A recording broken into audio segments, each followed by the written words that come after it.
시작합시다. 그래서 네, 여러분 뭐 수행평가하고 체육대회하고 이래가지고 전에 수업했던 내용 막 가물가물하죠? 그래서 오늘은 좀 총복습을 하고 그 다음 진도를 나가도록 할게요. 자, 그래서 대기 안정도 단원, 여기 G2 하실 분들 되게 연습 많이 하고 문제 많이 풀어봐야 되는 부분인데, 간단하게 말씀드리면 뭐 다 할 생각은 없습니다. 그 공기덩어리가 기본적으로 상승하면 구름 생성해서 비 내린다를 지원해서 배웠는데, 그거의 자세한 메커니즘을 좀 배웠죠. 왜 일단은 공기가 상승하면은 구름이 생성될 수 있냐? 단열 팽창이라는 걸 하면서 온도가 떨어지기 때문에 온도가 감소해서 이슬점에 도달해서 이슬점에 도달이 되는 순간 포화 상태가 되기 때문에 구름이 만들어지고 비가 내릴 수 있다. 그래서 여기서 되게 뭐 복잡하게 했지만은 기억해야 될 포인트는 뭐냐면, 불포화 상태 먼저 합시다. 불포화 상태라는 거는 온도가 이슬점보다 높은 공기를 불포화 상태라고 얘기를 해요. 그러다가 올라가면서 온도가 막 단열 팽창 때문에 감소하다가 온도가 떨어져서 이슬점이랑 같아지면 그때 포화 상태, 구름 만들고 비를 내릴 수 있는 그런 공기가 되는 겁니다. 한마디로 불포화 상태의 공기덩어리, 건조한 공기덩어리랑 포화 상태의 공기덩어리, 한마디로 습한 공기덩어리가 있는데, 건조한 공기덩어리를 내가 위로 올리면 단열 팽창 때문에 1km당 얼마? 10. 얼마? 10씩 떨어지더라. 근데 습한 구름을 만드는 공기덩어리는 올라가면 1km당 5만 떨어지더라. 그러니까 왜 어떤 녀석이 덜 떨어지죠? 습한 녀석, 구름을 막 만들 수 있는 녀석이 조금 덜 떨어지죠. 왜 그렇다 그랬죠? 잡열을 막 방출하고 있기 때문에 열 때문에 10이나 떨어져야 될 게 5밖에 안 떨어진다는 거죠. 그래서 여러분이 비가 내리는 과정에 대해서 이제 G2를 공부했으니까 좀 더 엄밀하게 얘기를 하면, 공기 상승, 구름 생성, 비, 눈 내림, 이 다이렉트가 아니라 공기 상승하면 단열 팽창을 해요. 그러다 보면 온도가 막 떨어질 텐데, 그 온도가 1km당 약 10도씩 떨어진단 말이에요. 근데 이슬점은 1km당 2도씩 떨어져요. 그러면 얘가 더 빨리 떨어지니까 온도가 이슬점보다 빠르게 떨어지니까 어느 순간 온도랑 이슬점이 같아지는 순간이 오겠죠. 그걸 우리가 뭐라 그런다? 포화라 그런다. 그러니까 그때부터 구름 생성하고 비 내릴 수 있다. 눈 내리거나. 그래서 그거를 연습을 한번 해봤는데, 기온 16도, 이슬점 14도짜리 공기덩어리가 있다 해봐요. 그러면은 이 단열선도 체크를 하는 거죠. 16도, 14도. 이거는 지금 포화예요, 불포화예요? 불포화죠. 왜냐면은 온도가 이슬점보다 높으니까. 그럼 건조해요, 습해요? 건조한 거죠. 건조하니까 얘는 뭘 따라갈까요? 건조 단열선. 건조 단열선은 1km당 얼마? 10도. 그러니까 100m당 1도. 16도짜리가 100m 올라가면 1도 떨어져 15도가 될 거라는 거죠. 요선을 따라가는 거예요. 요선. 그래서 요선을 따라서 이렇게 올라갈 겁니다. 이슬점은 앞에서 말씀드렸지만 1km당 2도씩 조금씩 떨어지긴 해요. 그거는 100m당 0.2도겠죠. 그래서 제일 가파른 요선을 따라서 이슬점은 떨어집니다. 그러다 보면 얘네들의 갭 차이가 점점 줄다 보니까 만나는 점이 생기죠. 그럼 이슬점과 온도가 똑같아졌으니까 이건 무슨 상태? 포화 상태. 그러니까 뭐를 만들 수 있는 거죠? 구름을 만들고 비를 내릴 수 있는 거죠. 그래서 이 친구가 구름이 만들어지는 높이가 250m라는 거를 이 표를 통해서 찾을 수 있고, 그리고 이제는 포화 상태가 됐으니까 뭐를 따라갈까요? 스뷴 단열선. 이 친구는 1km당 5도, 100m당 0.5도 떨어지기 때문에 요선으로, 그때 잘 지적을 해주셨어요. 요선을 따라가야 되는 거예요. 얘랑 나란하게 이렇게 올라간다. 근데 이게 지금 숫자가 굉장히 깔끔하잖아요. 명확하게 2도 차이 나는데 실제 데이터에서 막 0. 몇 도 차이 날 수도 있고, 그걸 항상 그림으로 그리면은 인생이 힘들잖아요. 그래서 얘를 수식화할 수 있는데 별로 어렵지 않다 했어요. 이전 영상에서 말씀드렸지만 사실 그냥 식 외우면은 이슬점과 온도와 이슬점 차이를 125 곱해주면은 딱 그 구름이 만들어지는 높이, 그 구름이 상승해서 단열 팽창하다 온도가 떨어져서 응결이 시작되는 고도를 쉽게 유추할 수 있습니다. 숫자 딱 깔끔하게 온도랑 이슬점 차이가 얼마 나면? 한 8도 딱 나면은 125 곱했을 때 1000m가 딱 깔끔하게 나오죠. 그래서 보통 문제에서 1000m가 많이 나오는데, 얘가 제일 중요한 친구였죠. 펜현상. 펜현상은 뭐냐면은, 결과만 먼저 말씀드릴게. 깨워줘. 진짜 맨날 자. 지금 몇 번을 깨우는 거야? 그만 자. 공기덩어리가 올라가서 구름 만들고 비 내린 다음에 산을 넘어가면 이 공기가 어떻게 된다? 고온 건조해진다. 기억나요? 요게 펜현상이고, 얘는 비문학에서도 종종 나옵니다. 다시 뭐라고요? 공기덩어리가 산을 넘어가면서 구름 만들고 비 내린 다음에 다시 돌아오면, 그러면 뭐가 된다? 고온 건조해진다. 왜 그런지 한번 또 연습해 볼게요. 예를 들면은 온도 20도짜리랑 이슬점 12도짜리가 있다. 그러면은 여기다 찍어주면 되죠. 20도, 12도. 포화, 불포화? 당연히 불포화. 왜냐면 둘이 온도가 다르니까. 얘가 올라가면은 건조 단열선을 따라가겠죠. 불포화니까. 그래서 1km당 10도, 1km당 10도 떨어질 건데 이렇게 떨어지겠죠. 이슬점도 1km당 2도씩 천천히 떨어지다 보니까 둘이 어떻게 돼요? 어느 순간 만나죠. 이 높이가 어떻게 될까? 정확히 딱 1000m입니다. 왜 그럴까요? 그치, 8도 차이니까 20이랑 11을 했으니까 20도 넣고 12 넣으면 8이니까 딱 곱하면은 1000 깔끔하게 나오죠. 그래서 이 친구가 쑥 올라가서 만나는 요 높이 H를 쉽게 1000m라는 걸 찾아줄 수 있습니다. 그때 우리가 온도랑 이슬점도 찾아줄 수 있는데요. 20도짜리 온도가 1km 올라가면 얼마 떨어진다 했죠? 10도. 그러니까 20도가 10도 됐고 12도짜리 이슬점이 1km 올라가면 2도 떨어져 10 돼서 둘이 온도가 똑같아졌으니까 무슨 상태? 포화 상태. 그래서 이제부터는 올라갈 때 무슨 선을 따라갈까요? 스뷴 단열선. 그래서 1km당 5도씩 떨어질 겁니다. 그래서 1km당 5도씩 떨어지는데 그러면은 얘네가 올라가면 어떻게 될까? 여기를 2000m라 가정할게요. 산의 높이를 그냥. 그러면 둘 다 5도 5도 떨어지겠죠. 그래서 딱 2000m 됐을 때는 5도 5도 될 거예요. 근데 이제 내려올 때는 건조 상태로 내려오기 때문에 건조 단열선이랑 이슬점 변화선을 따라옵니다. 그래서 5도짜리가 1000 두 번 내려오니까 온도는 몇 도가 될까요? 10도 더해주니까 25도. 5도짜리 이슬점이 어떻게 될까요? 두 번 되니까 2도 되니까 9도. 그래서 25, 9가 돼서 결과적으로 온도 20도짜리가 어떻게 돼요? 25도. 고온이 됐고 또 얘네들의 차이가 줄어서 결국엔 같아질 때가 포화 상태잖아요. 근데 차이가 어떻게 됐어요? 더 커졌죠. 그러니까 고온 건조해진다. 됐죠? 자세한 내용은 전 영상 보시면서 좀 더 디테일하게 보시고 대기 안정도 얘도 수업은 했죠. 그죠? 수업은 했죠. 근데 얘를 조금 더 디테일하게 말씀드리면 기억이 거의 안 나실 거라 대기가 안정하고 불안정하고 걔네들을 일단은 설명을 드려야 되는데 대기가 불안정하다는 거는 대류가 어떻게 된다는 거죠? 활발하다는 거죠. 대기가 안정하다는 건 대류가 잘 안 일어난다는 거죠. 그래서 우리가 안정 불안정에 대한 얘기, 특히 안정에 대한 얘기를 지원에서 어디서 배웠게? 수온약층. 그죠? 수온약층은 위쪽의 온도가 어때요?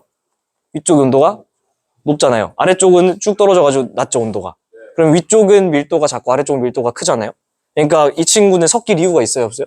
없지. 알아서 밀도 큰 거 아래 깔려있고 작은 거 위에 떠 있으니까. 그래서 그 친구를 수온약층 우리가 안정하다 얘기를 하죠. 대류가 잘 안 일어나고 그렇기 때문에 거기서 어떤 물질과 에너지 교환이 거의 일어나지 않는다. 물질 교환이 안 일어난다. 이런 얘기를 하죠. 대기권도 마찬가지입니다. 이 대류가 활발하고 활발하지 않냐를 통해서 불안정하냐 안정하냐 얘기를 하는데 외우고 시작하는 게 좋아요.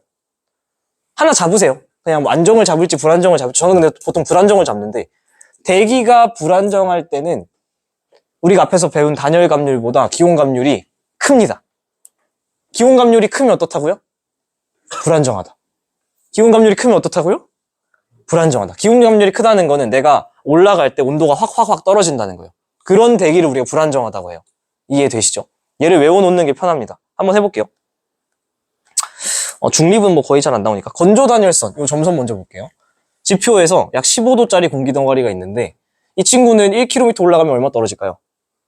불포화 상태라 가정하면은 그쵸? 10도 딱 떨어지겠죠. 그래서 15도짜리가 쭉 타고 올라가서 1km 됐더니 몇 도 됐죠? 딱 5도 됐죠. 10도 떨어져서. 이게 지금 건조 단열선이잖아요. 얘에 비해서 이 기준에 비해서 우리의 기온 감률이 더 큰 상황을 한번 그려볼게요. 나는 지표에서 한 20도쯤이었는데 똑같이 1km 올렸더니 몇 도가 됐어요? 막 한 2, 3도까지 떨어졌죠. 그러니까 이 친구는 기온 감률이 큰 거예요, 작은 거예요? 큰 거지. 왜냐하면 똑같이 올라갔는데 확 떨어지니까. 그래서 이 기온선이 왁 누워있으면은 불안정하다라고 얘기를 해요. 왜냐면은 같은 높이 올라갔을 때 왁 떨어지니까. 이런 상태가 불안정한 상태. 대류가 활발하다, 안 활발하다? 활발한 상태예요, 불안정한 상태가. 왜 대류가 활발하냐면, 예를 들면, 임의의 공기를 한번 얘기를 해볼게요. 0.5km에서 10도짜리 공기. 이 친구가 어떤 그냥 모종의 이유로 위로 살짝 올라갔다 칠게요. 그리고 위로 살짝 올라가면, 주변 온도에 비해서 이 공기 덩어리 온도는 어때요? 크죠? 밀도로 얘기하면, 주변보다 내 밀도가 작죠? 그럼 조금만 벗어나도 위로 막 미친 듯이 올라가는 거예요. 이게 대류잖아. 얘가 모종의 이유로 좀 내려왔어요. 그럼 주변에 비해서 내 온도가 좀 어때요? 낮죠? 그 말은 내가 밀도로 얘기하면 주변보다 좀 밀도가 크니까 그냥 미친 듯이 내려가 버려. 그러니까 얘가 어느 한 곳에 고정되지 않고 막 지 혼자 왔다 갔다 한다는 거예요. 이게 대류가 활발한 불안정 상태. 똑같은 건조 단열선인데 이번에는 실선만 보세요. 실선이 좀 이렇게 바짝 섰죠? 그러니까 기온 감률이 커진 거예요? 작아진 거예요? 작아진 거예요. 왜냐면은 아까 1km 올라갈 때 거의 20도 가까이 떨어졌는데 얘는 1km 올라가도 한 3도, 4도밖에 안 떨어지죠. 기온 감률이 건조 단열선보다 작은 이런 상태를 우리가 안정하다 하는데 이 상태는 대류가 활발하다, 안 활발하다? 안 활발하다. 안정한 상태는 대류가 잘 안 일어나요. 왜 그러냐? 공기 덩어리는 기온선을 따라가지 않아요? 항상 단열선 따라 이동합니다. 얘가 위로 살짝 올라가면은 주변에 비해서 이번엔 어때요, 얘가? 온도가? 낮죠? 그러니까 밀도로 얘기하면 크죠? 그러니까 다시 돌아와. 애가 밑으로 내려가면 주변보다 온도가 어때요? 높죠? 그러니까 어떻게 될까? 밀도로 얘기하면 작은 거니까 다시 돌아와. 그래서 이 친구는 도르마무예요. 돌아옵니다. 그래서 대류가 잘 일어나지 않고 입자 각각이 결국에는 본인 위치를 거의 다 고정된 상태로 유지하려고 하기 때문에 대류가 일어나지 않는 안정 상태다. 적어놨죠? 여러분이 종종 공부하다 보면 헷갈리는데 공기덩어리는 주변 기온선을 따라가는 게 아니라 단열선을 따라서 움직입니다. 자, 요거 부분이 이제 문제 풀 때 조금 까다로운 부분인데 천천히 한번 해볼게요. 세팅이 A 기온 감률, B 기온 감률, C 기온 감률 이렇게 있는데 한번 지금까지 공부한 것만 바탕으로 봤을 때 A, C, B 중에 기온 감률 제일 큰 게 뭘까요? B죠. 확 누웠잖아. 뭔 얘기냐면 조금만 올라가도 확 떨어진다는 거죠. B는 그래서 무조건 불안정한 기온 분포예요. 이에 비해서 A는 어때요? 확 섰죠. 그러니까 내가 쭉 올려도 별로 안 떨어지죠. 이건 굉장히 안정한 기층입니다. 기준이 뭐냐면 이 친구가 건조 단열선 1km당 10도씩 떨어지는 이 친구가 습윤 단열선 1km당 5도씩 떨어지는 이 두 개를 기준으로 했을 때 가운데 낀 놈이 좀 골치 아파요. 가운데 낀 놈 빼고 아래쪽이나 위쪽은 좀 깔끔해요. 아래쪽은 1km당 10도 떨어지는 건조 단열선보다 더 누웠으니까 뭔 얘기냐면 1km당 10도 이상씩 떨어지는 온도 분포를 가졌을 때 이때는 아사리 누워가지고 절대 불안정 상태가 됩니다. 요렇게 생겼을 때는. 이에 비해서 또 습윤 단열선보다 아예 바짝 서버리면 건조하든 습하든 언제나 습윤 단열선, 즉 1km당 5도 떨어지는 애보다 덜 떨어지기 때문에 이 친구는 언제나 안정해요. 얘가 공기 덩어리가 습하든 안 습하든. 근데 문제는 이 건조 단열선이랑 습윤 단열선 사이에 껴있을 때가 문제인데 왜 이게 문제가 되냐면 기준이 얘라면 이 기준에 대해서는 얘는 빨간색 선은 감률이 큰 거예요, 작은 거예요? 작은 거죠. 왜냐면 이 기준에 대해서는 이거보다는 덜 떨어지니까. 만약에 기준이 얘라면 얘보다는 어떤 거예요? 큰 거죠. 왜냐면 얘는 1km당 5도 떨어졌는데 얘는 1km당 그거보다 더 떨어지니까. 그래서 만약에 공기가 건조한 공기라면 요게 기준이 되잖아요. 건조 단열선. 이때는 안정일까 불안정일까? 요때는 안정해요. 근데 만약에 똑같은 세팅인데 공기 덩어리가 하필이면은 이슬점과 기온의 온도가 똑같아서 습한 포화 상태라면 요게 기준으로 바뀌기 때문에 그때는 어떤 거예요? 불안정한 거예요. 그래서 상황을 봐야 된다. 이 두 개 사이에 껴있을 때. 두 번 들으니까 조금 낫죠. 처음 들을 때보다. 그리고 이런 상태를 조건부 불안정이라고 하고 우리가 이렇게 뭐 라디오 존대 같은 거에다가 그 온도계 같은 걸 달아서 이제 두루룩 올리면은 기온 분포를 두루룩 찾아낼 수 있거든요. 이건 뭐 어렵지 않겠죠. 이렇게 된 의미의 기층이 있다고 생각을 해봅시다. 이 친구 보세요. 첫 번째 층. 왁 누웠죠. 건조 단열선보다도 왁 누웠죠. 얘는 무조건 절대 불안정. 이거는 제가 나중에 복습할 때 보세요. 건조 단열선보다는 덜, 습윤 단열선보다는 더 일부러 그려놨어요. 얘는 이제 조건부 불안정. 한마디로 공기의 포화 상태, 불포화 상태를 따져줘야 되는 거고. 이 친구는 습윤 단열선보다 좀 더 섰어요. 절대 안정이고. 아예 미쳐가지고 이렇게 오히려 올라가는데 온도가 높아지는 층이 있을 수 있지. 이걸 뭐라 그런다? 역전층. 뒤집어졌다는 거죠. 이런 게 실제로 가능하냐? 아주 쉽게 가능합니다. 언제 가능하다 그랬죠? 새벽. 이런 층은, 저 역전층은 미리 말씀드리는데 절대 안정에 포함됩니다. 왜 그럴까? 이게 수온약층 온도 분포랑 똑같은 거 아니에요? 혼합층, 수온약층, 심해층. 그치? 상부가 온도가 높아. 밀도가 작아. 하부가 밀도가 커. 온도가 낮아. 밀도가 커. 그쵸? 그러니까 이게 역전층이기 때문에 굉장히 안정하다. 대류가 잘 안 일어난다. 이런 게 어떻게 생기느냐? 여러분이 통합과학 때 배웠던 요거 기억나죠? 대류권, 중간권, 성층권, 열권. 성층권, 중간권, 열권. 여기 보시면 대류권은 기본적으로 우리가 온도가 높고 위로 올라가면 차가워지죠. 왜 그럴까? 이건 지원인데. 그치, 지구 복사 에너지가 여기서 막 달궈진 지구가 있으니까 쭉 여기가 높아요. 그랬다가 멀어지면 점점 온도가 낮아지죠. 근데 이게 조금 시간 단위로 쪼개서 보면은 저 부분을 확대해서 봤을 때 이렇게 됩니다. 기본적으로는 여기가 높고 위로 올라가면 낮아지는데 이게 예를 들면 낮 12시나 1시쯤 그래프라고 볼게요. 지표가 제일 끝까지 달궈졌을 때. 근데 해가 지고 12시, 1시, 2시 넘어가면은 지표의 온도가 점점 어떻게 돼요? 떨어지죠. 여기는 급격하게 잘 냉각돼. 비열이 작으니까. 근데 위쪽은 얘에 비해서는 좀 더 멀리 떨어져 있으니까 그 온도가 바로바로 반영이 안 되거든요. 그러니까 뭐 1시, 2시, 3시, 4시, 5시, 6시, 7시, 8시 그리고 심지어 새벽으로 넘어가면 더 떨어지겠지. 이게 극단적으로 제일 많이 꺾일 때가 언제냐면 해가 뜨기 직전. 밤새 냉각됐을 때, 한 대여섯 시, 네다섯 시겠죠. 그때는 지표 부근은 온도가 확 떨어져 있어서 이렇게 완전 휘어있는 역전층이 발생합니다. 이러면 요 층은 안정, 불안정? 굉장히 안정, 절대 안정. 그러니까 이때 밖에 나가서 운동하면 된다, 안 된다? 안 운동하면 굉장히 힘들다. 왜냐면은 밤새 쌓여있는 어떤 미세먼지, 매연 그런 게 안정층이기 때문에 대류돼, 안 돼? 안 되죠. 밤새 고여있는 거예요. 그 친구가 그럼 언제 해소가 되냐? 해가 다시 떠서 6시, 아침 6시, 아침 7시, 아침 8시, 12시까지 돼가지고 쫙 올라오면은 아래쪽 온도가 높으니까 밀도 작아서 올라가고 위층이 다시 내려오면서 섞어주겠죠. 그러면 순환이 되면서 역전층의 그 안 좋은 상태가 해제가 된다. 자, 구름. 지원에서 배웠지만은 저군형 구름, 층운형 구름 두 개로 배우잖아요. 전공 들어가면 사실은 뭐 한 9개의 종류 혹은 그 이상이 있습니다만 다행히 고등학교에서는 두 종류, 저군, 층운밖에 안 배워요.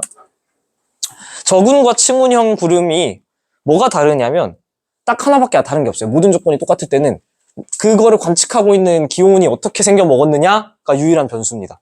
연습을 시켜드릴게요. 아래 텍스트는 그냥 읽어보시고 복습하실 때 25도짜리랑 한 17도짜리가 있습니다. 그럼 딱 8도 차이 나니까 얘네는 올라가면은 어디서 만날까요? 1km에서 딱 만나겠죠. 앞에서 말씀드린 요 시기에 의해서 이렇게 올라갑니다. 그 다음에 봐봐요. 이제부터는 이 공기 덩어리는 무슨 단열선을 따라갈까요?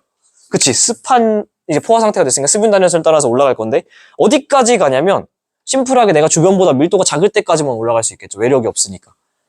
주변보다 주변보다 내가 어때요? 지금 다 온도가 높죠. 밀도가 다 작죠. 주변보다. 그러니까 계속 올라갈 수 있는 거예요. 그러다가 기온 변화선과 습윤 변화선이 만나면 이 위는 어때요? 주변보다 내 온도가 낮죠. 밀도로 얘기하면 주변보다 내 밀도가 커지지. 그러니까 안 올라가고 내려오는 거예요. 그러니까 얘가 어디까지 올라갈 수 있느냐는 심플하게 습윤 단열선 따라서 기온 변화선보다 그 온도가 높은 데까지만 딱 올라갈 수 있는 거예요. 그게 이런 식으로 생겨 먹었으면 저 높이까지 올라갈 수 있겠죠. 이러면 저군형이 되는 거고 똑같은 세팅인데 세팅 다 똑같아. 뭐 25, 17 해가지고 둘이 8도 차이 나니까 딱 1km에서 만들어지는데 기온 변화선이 조금 더 이렇게 가파르게 생겨서 여기서 사실 올라갈 수 있는 데는 기껏 해봤자 한 이 정도겠죠. 살짝. 왜냐면 이거부터 넘어가 버리면은 주변보다 온도가 낮아져 버리니까 밀도가 커서 다시 내려오기 때문에. 그래서 결국에는 주변 온도가 어떻게 설정됐느냐가 내가 구름이 어디까지 올라갈 수 있느냐, 즉 저군형 구름을 만들 수 있느냐 혹은 층운형 구름을 만들 수 있느냐가 결정이 됩니다. 됐죠? 그리고 공기 냉각에 형성되는 안개, 뭐 복사안개, 이류안개 보통 출제 제일 많이 되니까 한번 읽어보시고요. 활승, 전선, 증발 그렇게 딥하게는 안 나옵니다. 여기까지가 사실은 했던 내용이죠. 그래서 원래 진도를 나가야 되는데